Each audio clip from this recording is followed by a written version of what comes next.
In today's video, I am going to be giving you some simple full court press basketball plays or press break basketball plays that you can use with your team. Let's get down and let's check out these amazing plays. Really quickly, if you want a very easy offense to run, make sure to go check out my complete guide to the 5-out basketball offense that is down in the description below. So just really quickly, a big tip that I can give every single player is to never inbound the ball from behind the backboard. The reason behind that is if you need to go for the long pass, you're going to hit the back of that backboard and it's going to go back out of bounds.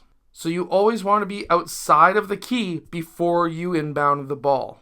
This first one is if you are going up against a man-to-man defense. What we're going to start with is the outside players. These guys are going to be cutting in towards the player who is inbounding the ball. Meanwhile, player 3 and player 2 are going to be doing either a curl down court or they're going to be looking to go out towards the side and then down court, which is usually a better option because now that's going to give better passing angles to player 1.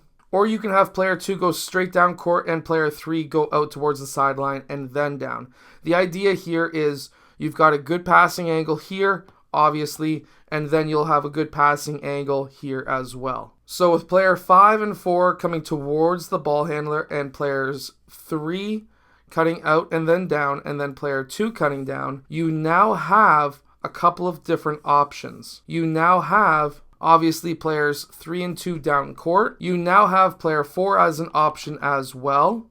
And I like player 4 as an option because now, obviously, if these guys are not open, you're going to have the pass go over to player 4. Player 1 is then going to cut down the middle of the key in middle of the court.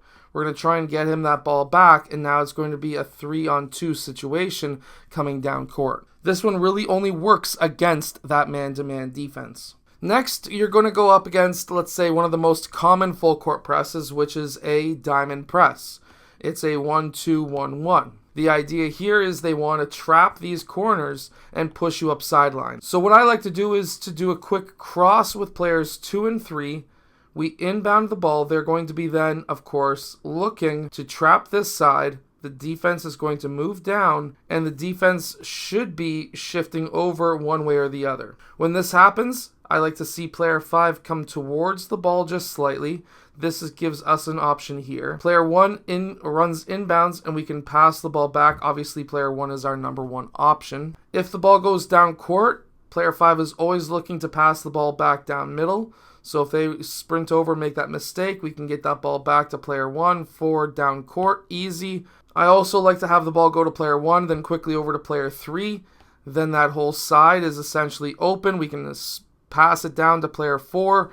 And we can get some different options going. We can even have a quick, easy layup. Player 4 can also be sprinting towards middle. We can hit the middleman. That takes up player 4. We can pass it over here. We have a lot of different options in this, but the whole main idea is to get that ball back up middle. We have to remember that full court presses do not want the ball to go up the middle of the court. They want the ball to go up the sideline so they can trap it somewhere, preferably here. This is where all full court presses want to trap players.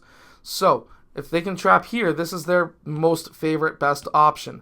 However, if they can trap anywhere on the sideline, they're also enjoying that as well. So we don't want them to have that enjoyment. We want that ball to go up the middle of the court. This next one can be ran against any zone press. It can be ran against the diamond. It can be ran against whatever. It doesn't matter. These guys can cross or they can just sprint out. It doesn't matter. Player 1 is going to get them the ball. That's going to force these guys over to trap. And this is my favorite part. We're going to have player 3 set that screen. Player 1 sprint over to this side. Player 4 is going to set that screen as well. We're going to send the lob pass over top of those screens. That now gives player 1 that whole sideline. Player 5 now sprints down court. We can make that pass to player 5 from player 1 to player 5 and then an easy layup as well. A basic one that I was taught when I was a kid that I don't personally use myself as a coach is we'll have player 3 set a screen. It doesn't matter. I don't know why we set a screen if it was a zone. Personally, it doesn't matter. Maybe it was because the coach might have thought, well, we might get a man full court press on us. Either way, this can work against a man full court press or not. If it's a man, set the screen. If not, just have these guys cross. That's my opinion. But pass that ball in, and then what we're going to have is that trap. That's going to bring player 3 down. Player 5 is going to start shadowing this side. And when that happens, we have player 4 sprint towards the middle. We're going to have player 3 sprint up the sideline. Player 1 go towards the middle. We can pass to player 1, preferably we pass to player 4. Either way, player 1 gets it. We want it to go to player 4. Player 1 gets it. It can go to player 3. We just want that ball to be reversed back towards that middle, and it has to be hit to either player 4 or to player 3. If it goes to player 4, he's going to pivot. He's going to look to pass to player 3. Player 5 is going to be sprinting down court. It's 2-on-1. Should be an easy basket. The other option is hit player 4. Player 4 can just look down court himself. There's that option as well. Now, while we're trying to score down on this end, this next one is kind of interesting. I've never used this myself, but I've seen it used once. This is my S inbounds that a lot of coaches use because they watch my videos. We're going to have player 3 sprint between the elevator screen. They're going to close. We're going to look to hit player 3. Player 2 is going to be sprinting down court. The idea here is for player 3 to get it, pass right away to player 2, and this should be a very easy layup. So there are 5 inbounds plays or full court press breaks that you can run with your team that are pretty simple to run. I hope that you've enjoyed. If you have, hit that like button, subscribe, and I'll see you guys again in my next video. Make sure to go check out my complete guide to the 5-out offense that is down in the description below.